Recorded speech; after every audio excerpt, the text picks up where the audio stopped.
Hey kids, Charlie Busso here, page 5 in the bonding notes. All right. Magnesium oxides are compound. The formula is that. We know that because magnesium makes a positive 2 ion and oxygen makes a negative 2. And when we crisscross, we would get Mg2O2, but that would change to a 1-to-1 ratio, MgO. The Lewis dot diagram, we need to draw the magnesium cation. Simple enough. Magnesium cation has an empty orbital. It goes from 282, it just becomes 280. And now for the oxygen, which I'm going to put in a different color for no reason other just to see it. The oxygen, which had 6 electrons, now has 8. It's important to see the positive 2 and the negative 2 sums to 0. That's really important that the ion charges add up to 0. Next one up, LiF. Li is lithium. Lithium makes a +1. F makes a -1. It's going to be called lithium fluoride. The lithium ion ends up +1 because it transfers 1 electron, and the fluoride picks it up. And so we'll draw F here for fluorine, fluoride. It has 7 electrons, but it's an anion, it gains 1, and that sums to 0 as well. This one has calcium in it, calcium, and chlorine. We call it chloride. The calcium, of course, makes a +2 ion, and the chlorine makes a -1. And when we crisscross those, we can see quickly we need 1 calcium and 2 chlorines. That's why this is the formula. The calcium is going to end up with an empty outer orbital with a +2 charge because the cation is in group 2. It has a 2882 electron configuration, becomes 2880. And now I'm going to put a chlorine here. Chlorines have 7 valence electrons, but this one is going to gain 1 more electron, become -1. And then I have to put in another one snuggled right up to the calcium. They have to be close, and they both are -1. And this is important. +2, -1, -1 sums to 0. The ionic compounds are always neutral. All right, here I'm getting a little tricky, right? I gave you the sodium.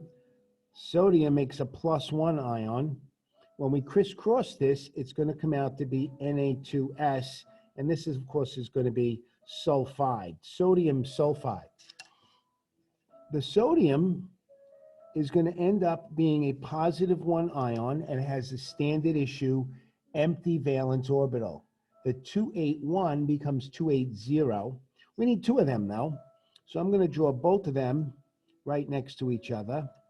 And then nearby, snuggled up, I'm going to put in a sulfur that has a -2. And notice this, +1, +1, -2, again, sums to 0. The ion transfer is perfect.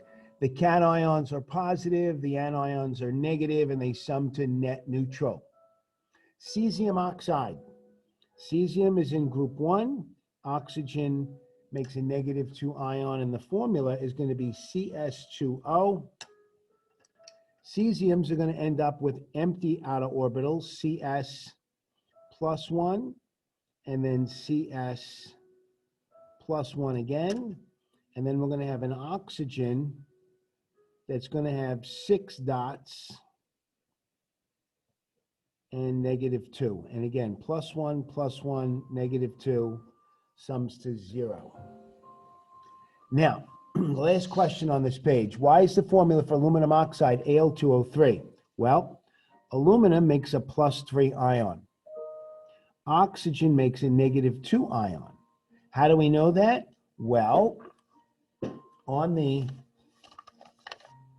periodic table, aluminum has a 283 electron configuration, and it has to get to 28. Metals lose electrons, so it's going to become 280. It's going to have 13 protons and now only 10 electrons, so it's going to have a net charge of +3. The oxygen's a nonmetal. It too has to become isoelectric to neon, but in this case, it's got to gain 2 electrons to become a -2 ion. So when you have positives and negatives, they can transfer their electrons and end up bonded together, like all the ones above. But when aluminum gives away 3 electrons, oxygen says, hey, that's good, but I can only take 2. 3 and 2, I can't get my fingers in there, these are not the same. So it cannot be a 1-to-1 ratio. We can't have a 1-to-1 ratio. So aluminum, I'm going to start out with 3 dots, and oxygens have 6 dots. Now, when the ions form, this aluminum is going to say, hey, I'm going to send this electron here, and this electron here, and this gets a full outer orbital. That's good. When this electron is sent out into the world, this now has a full outer orbital. But what about this electron? This is like it's got no home.